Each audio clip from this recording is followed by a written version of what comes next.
ওম নমঃ শিবায়। নমস্কার প্রিয় দর্শক বন্ধুগণ, সিংহ রাশির জয়ের সময় একাদশস্থ বৃহস্পতি ও সপ্তমস্থ মঙ্গলের প্রভাবে শত্রু বিনাশ এবং অর্থপ্রাপ্তি একান্তই ঘটবে। বন্ধুরা, 20 এপ্রিল থেকে 25 এপ্রিলের এই বিশেষ সময়কালটি সিংহ রাশির জন্য কিন্তু অত্যন্তই গুরুত্বপূর্ণ। এই সময় একাদশস্থ বৃহস্পতি থাকছে আপনাদের ক্ষেত্রে, যার প্রভাবে কিন্তু এক বিশেষ অমৃতযোগ সৃষ্টি হবে। এবার কি বহুদিনের স্বপ্ন পূরণ হবে, নাকি আপনাদের জীবনে ঘটবে মূল পরিবর্তন?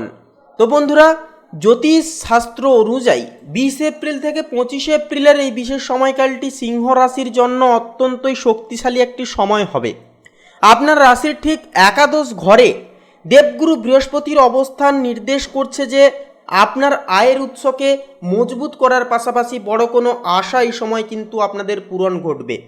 আপনার সপ্তম ঘরে বুধ, মঙ্গল ও রাহুর এই যে তিনটি প্ল্যানেটের যে ত্রিগ্রহী যোগ যা বিদ্যমান, কিন্তু আপনারা যেনারা ব্যবসায়িক রয়েছেন, অংশীদারিত্ব বিজনেসে যুক্ত রয়েছেন, প্রচণ্ড গতি আপনাদের কাজে ফিরবে এবং একান্তই কিন্তু আপনাদের সাহসিকতার সহিত একটা সিদ্ধান্ত নেওয়ার প্রবণতাকেও কিন্তু উদ্ভাসিত করবে। তাছাড়াও অষ্টম ঘরে সূর্য ও শনিদেবের উপস্থিতি আপনার গৃহ বিদ্যা বা গবেষণামূলক কাজেও কিন্তু বিশেষ সফলতা একান্তই এনে দেবে। নবম ঘরে শুক্রের উচ্চস্থ অবস্থান আপনার ভাগ্যকে রাজকীয় সুরক্ষা এই সময় কিন্তু প্রদান করছে। তাছাড়াও বন্ধুরা, যে বিষয়টি লক্ষ্য করা যাবে যে একাদশস্থ বৃহস্পতির প্রভাবে কিন্তু এখন আশীর্বাদ স্বরূপ ফলবে আপনাদের ক্ষেত্রে। এটি আপনার সামাজিক সম্মান বৃদ্ধি করবে এবং প্রভাবশালী ব্যক্তিদের সাথে যোগাযোগের সুব্যবস্থাকে কিন্তু স্থাপত্য করে তুলবে। দীর্ঘদিনের কোনো আর্থিক পরিকল্পনা এখন সফল হওয়ার কিন্তু পথে থাকতে দেখা যাবে। সপ্তমস্থ মঙ্গল ও বুধের প্রভাবে এই যে যোগটি কিন্তু আপনাকে ব্যবসায়িক ক্ষেত্রে অদ্যম সাহসী করে তুলবে, যার কারণে নতুন কোনো ডিল বা চুক্তি করার সময় আপনার উপস্থিত বুদ্ধি ও সাহসিকতা আপনাকে অন্যদের থেকে কিন্তু অনেকখানি এগিয়ে রাখবে। যদিও অষ্টম ঘরটি রহস্যময়, কিন্তু এখানে শনি ও সূর্যের অবস্থান থাকছে, যা আপনাকে কোনো পুরনো পারিবারিক সমস্যা বা আইনি জটিলতা থেকে মুক্তি দিতে কিন্তু অনেকটাই সাহায্য করবে। এটি দীর্ঘমেয়াদী পরিকল্পনার জন্য কিন্তু আপনাদের উদ্দেশ্যে বলি সর্বশ্রেষ্ঠ সময় হয়ে উঠবে। তাছাড়াও শিক্ষার্থীদের জন্য এই 5টি দিন অত্যন্ত ইতিবাচকভাবে কাটতে চলেছে। একাদশস্থ বৃহস্পতির শুভ প্রভাবে আপনার মেধা ও মনন সঠিক দিকে চালিত হবে। যারা আইন, রাষ্ট্রবিজ্ঞান, ম্যানেজমেন্ট বা ডিফেন্স সংক্রান্ত পড়াশোনা করছেন, আপনাদের জন্য সময়টি অত্যন্তই অনুকূলভাবে কাটবে। নবমস্থ গ্রহের প্রভাবে উচ্চশিক্ষার জন্য বিদেশের কোনো নামী প্রতিষ্ঠানে ভর্তির সুযোগ কিন্তু আসতে পারে। তবে সপ্তমস্থ রাহুর প্রভাবে মাঝে মাঝে সামাজিক মাধ্যমে বা সোশ্যাল মিডিয়া সার্কেল থেকে কিন্তু মনসংযোগে একটা বিঘ্নিত ঘটতে পারে বা হতে পারে, সেদিকে খেয়াল রেখে চলাটাও কিন্তু যথার্থভাবে জরুরি সাব্যস্ত হবে। পারিবারিক জীবনের ক্ষেত্রেও সিংহ রাশির জাতক জাতিকাদের জন্য এই সময়টি মিশ্র ফলদায়ী হবে। একাদশস্থ বৃহস্পতির কারণে বড় ভাই বা বোনদের কাছ থেকে বিশেষ সহায়তা পেতে পারেন। সপ্তমস্থ মঙ্গল ও রাহুর কারণে জীবনসঙ্গীর সাথে ছোটোখাটো বিষয়ে মতবিরোধ একটা কিন্তু হয়ে উঠতে পারে, তবে আপনার বুদ্ধিমত্তা দিয়ে তা সামলে নেওয়া কিন্তু অনেকটাই সম্ভব হয়ে উঠবে। সামাজিক সার্কেলে আপনার নেতৃত্ব দেওয়ার ক্ষমতা প্রশংসায়িত হবে এবং আপনি যে কোনো গুরুত্বপূর্ণ দায়িত্ব আপনারা কিন্তু পেয়ে যেতে পারবেন। প্রেমের ক্ষেত্রেও এই সময়কালটি সিংহ রাশির জন্য বেশ উত্তেজনাময় হবে।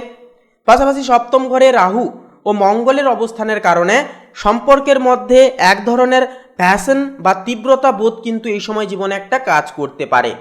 বিবাহিতদের জন্য জীবনসঙ্গীর ক্যারিয়ারে বড় কোনো সাফল্য আপনাদের জীবনে কিন্তু আনন্দের ছাঁচ একটা বয়ে নিয়ে আসবে।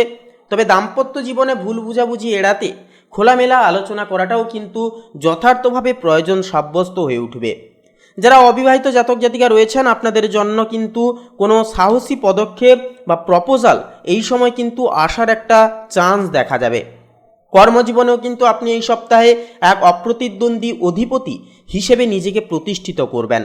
একাদশস্থ বৃহস্পতি আপনার পদোন্নতি বা বেতন বৃদ্ধির পথকে প্রশস্ত করছে।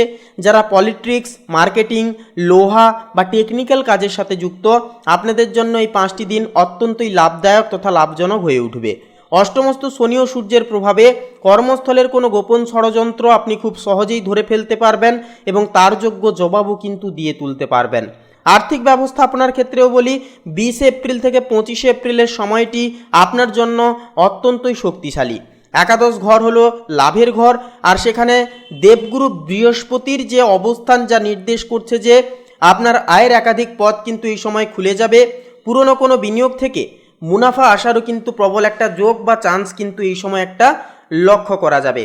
তাছাড়াও বন্ধুরা যে বিষয়টি লক্ষ্য করা যাচ্ছে যে সপ্তমস্ত মঙ্গলের অবস্থান থাকছে, যা একান্তই কিন্তু যার প্রভাবে ব্যবসায়িক প্রসারের জন্য কিছুটা বড় অঙ্কের অর্থ কিন্তু বিনিয়োগ আপনাদের একটা হয়ে যেতে পারে বা বিনিয়োগ করতে হতে পারে এই সময়কারে। তাছাড়াও সামগ্রিকভাবে আপনার সঞ্চয়ের গ্রাফ এই সপ্তাহে ঊর্ধ্বমুখী অনেকখানি থাকবে। শারীরিক স্বাস্থ্যের ক্ষেত্রে এবারে কথা বলবো। দেখুন, এই সময় আপনার হাঁটু এবং পেটের নিচের অংশের প্রতি বিশেষ নজর দিয়ে চলতে হবে। সপ্তম ঘরে তেজস্বী গ্রহদের প্রভাবে রক্তচাপের সামান্য হেরফের বা মাঝে মধ্যে ক্লান্তি অনুভব আপনারা কিন্তু করে তুলতে পারবেন। তবে নবমস্থ শুক্র এবং একাদশস্থ বৃহস্পতি আপনাকে মানসিকভাবে অত্যন্ত শক্তিশালী এবং আত্মবিশ্বাসী কিন্তু করে রাখবে বা করে তুলবে। তাই নিয়মিত হালকা শরীরচর্চা আপনার জীবনশক্তিকে কিন্তু অটুটভাবে ধরে রাখতে সহযোগিতা করবে। তো সামগ্রিকভাবে বলবো, একান্তই 20 এপ্রিল থেকে 25 এপ্রিলের এই সময়কালটি সিংহ লগ্নের জন্য সামাজিক প্রতিষ্ঠা এবং আর্থিক উন্নতির সময় হবে। শিক্ষার্থীদের জন্য এটি একটি লক্ষ্যভেদের সুযোগ নিয়ে আসবে জীবনে। একাদশস্থ বৃহস্পতি আপনার জীবনে বড় প্রাপ্তি নিয়ে আসবে এবং সপ্তমস্থ গ্রহপুঞ্জ আপনার সাহসিকতাকে সুনিশ্চিত করবে। এই সপ্তাহে আপনার প্রধান শক্তি হবে আপনার নেতৃত্ব দেওয়ার ক্ষমতা এবং অটুট আত্মবিশ্বাস। তো বন্ধুরা, আজকের এই আপডেটটি, আজকের এই পর্বটি এই পর্যন্ত। আজকের এই পর্বটি কেমন লাগলো বা এই বিষয় নিয়ে যদি আপনাদের কোনো প্রশ্ন থাকে মনে, অবশ্যই কমেন্ট করে লিখে জানাতে ভুলবেন না। তাছাড়াও এইরকম আরও প্রতিদিনের আপডেট পেতে অবশ্যই আমাদের এই ভাগ্যবিজয় চ্যানেলটিকে সাবস্ক্রাইব করে অল অপশানে সিলেক্ট করে আমাদের পাশে থাকতে বন্ধুরা ভুলবেন না। এছাড়াও বন্ধুরা একটা কথা অবশ্যই মাথায় রাখবেন, গ্রহ নক্ষত্রের অবস্থান বা স্থিতিপূর্বক যে একটা স্থাপত্য, সেটি কিন্তু আমাদের জীবনের দিশা দেখায়। বাকি কর্ম বা কর্মের ফল কিন্তু আমাদের কর্মের উপর ডিপেন্ড করে বা ভিত্তি করে। তাই আপনারা যদি কর্মকে ফেলে রেখে শুধুমাত্র যদি গ্রহপুঞ্জের ওপর নির্ভরযোগ্য হয়ে পড়েন, তাহলে কিন্তু সেটা সম্পূর্ণ ভুল। গ্রহ নক্ষত্র আপনাদেরকে বলছে এই পথ ধরে হাঁটুন, তাই এই পথ ধরে অবশ্যই চলুন। কর্মকে ভালোবেসে করুন।